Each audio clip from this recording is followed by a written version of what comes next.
Ayan, so good evening guys. So andito tayo ngayon kay Madam Juliet. Siya pala yung may-ari ng Encanto. So tatanungin lang natin si Madam kung saan nagsimula si Encanto. Actually talaga kasi matagal na po kami dito sa Jokno. Since 2015 pa po. Ngayon, nagsimula po talaga ang Encanto dito nang dumating po si Diwata sa harapan namin. Binansagan po kami mismo ng mga driver. Kasi nga daw, nasa ilalim ng puno naman, gatas may usok-usok pa dyan.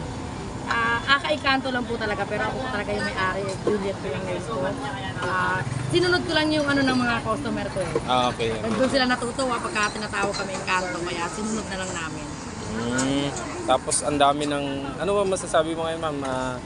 Ang dami ng blessing, katulad niyan, ang dami ng kumakain, ganyan.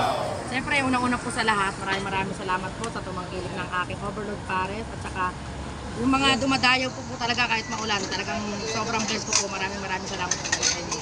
Siyempre, masasabi ko po talaga, nakikita ko po yung paghihirap namin mag-asawa kung paano po namin pinasarap yung aming sabaw talaga ng pares. Sariling version po namin yan. Although may nakuha man kami sa iba, pero ako po talaga yung nag-ano ng timpla ng sabaw namin. At yun din po ay galing sa mga customer ko na mga sinasuggest nila. Pag sinabi na sobrang lapot, binabawasan namin. At tanggalin yung gato, tinatanggal ko.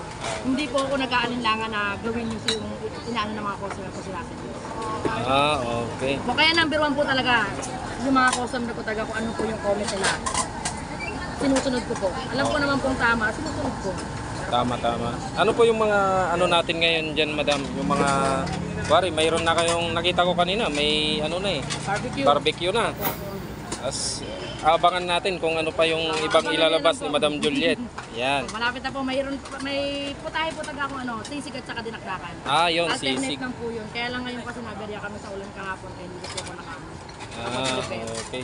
So tanungin ko Madam kung anong oras nagsisimula kasi hindi naman 24 hours dito, di ba? Ako hindi po yun. Ayan. Anong oras kayo Sa ngayon po talaga, 7 PM na po talaga kami sa nakakapagpakain. Then 5 pa lang po talaga nagpupull out na kami. Iiwasan din po talaga kami sa clear operation kasi ayoko matuluyan na mawala ng hanap buhay eh. Kaya tama kung ano nga, yung oras ng clear operation talaga iniwasan na kami. mga tapos yung ano po Madam, ano ba yung mga nagpa-park dito, sa inyo ba mapupunta yung parking ganon o Ay hindi po, may mga ano po yan dyan, may mga nagpa-park po. Sabi ko lang, hindi po yan binabayaran, bahala na po kayo mag-abot o ano po pagkain o barya o ano po. tama. Kaya sabi ko nga kung may mga nagagalit na pa-parking dyan, sabi na po sa akin. Kasi wala po may parking. Okay. Kaya nga po yung iba dyan may nakalagay na no parking. Sinasabi ako na pag may operation, be alert na lang talaga. Okay, ganun pala.